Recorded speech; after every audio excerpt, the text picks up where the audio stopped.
Everybody, Daniel here. Welcome to another edition of Joseph Studios TV. It's really exciting to have you here. Today we're talking about something pretty cool. It's how to use social media to its fullest potential. So you're probably visiting us from some social media platform, or you're watching this on a social media platform, and cool. But from a brand perspective, brands should operate on social media platforms based on an overarching strategy. And that's the first tip that we have for you today. Whether your brand strategy focuses on social media for sales enablement or client success, public relations, or something else, you need to have that strategy in place first and foremost before you venture out on any platform, so that everything that you do fits into some long-term business goal that drives things forward. If, for example, you have no business on a particular platform, first and foremost, let's say you're a nutrition company and you want to operate on LinkedIn, I would ask why.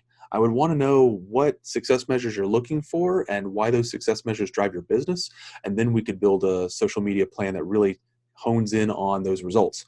But if you're just out there because you have a feeling, or it's something you want to explore, I would actually push pause on that. And I would want to know why. And I would want to know what KPIs or key performance indicators brought you to that position, why you would want to go down that route. And then we would have follow-up discussions as a result. So that's the first tip we have.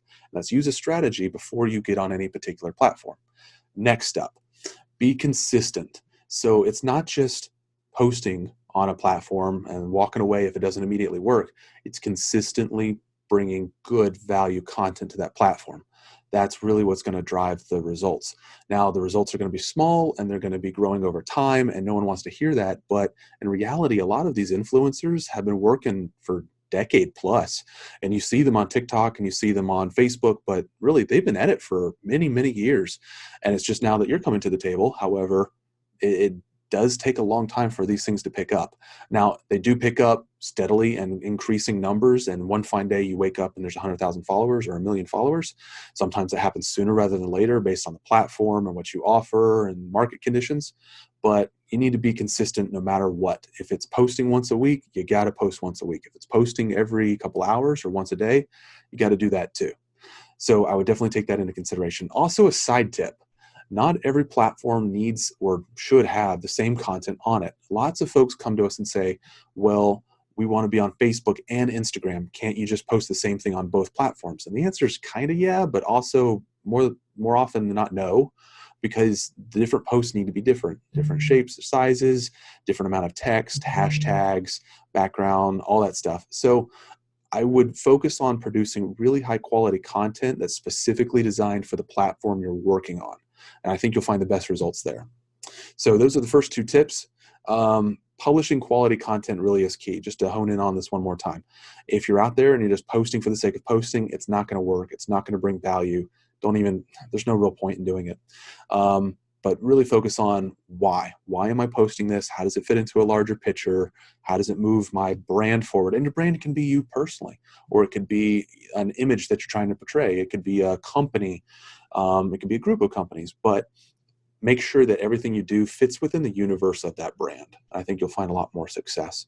And then lastly, analyze the results. So just like what we were talking about initially a couple minutes ago, where it says you need to have a strategy and have key performance indicators, you need to follow that up with reports. You need to double check that what you actually achieved measures up to what you hoped to achieve. And any, as they say, delta or any change between the two is addressed. So for example, let's say you're doing really, really well on a certain platform. Let's say Facebook. You're doing really well on impressions on Facebook. And you go back and you check your strategy and you're not performing as well as you thought you should be performing. Well, it's good to understand why. And it's not that it's bad, it's one way or another. It's just understanding why and then being able to correct any deficiencies or any gaps in what you're doing so that you still achieve the same business result. That's really, really important. But you can only do that if you follow up with reports. So that's something that I also highly recommend. It's not just having a strategy, but also monitoring and controlling that strategy over the course of the entire program so that you achieve the business results you're looking for. So those are our tips from the Joseph Studios team on how to maximize your performance on social media. It's a really, really deep topic that we could go into for hours. So forgive me for not going into this for hours, but if you'd like to connect on a call and you'd like to have a conversation about that, I got a lot of folks that would just geek out with you all day long. So we're happy to discuss these types of things with you and brainstorm and have some cool ideas as a result of that. In the meantime, I hope you have a great day. I hope everyone the rest of today tells you yes. I hope you accomplish a lot of great things. I'll see you all in the next video. Bye for now, guys.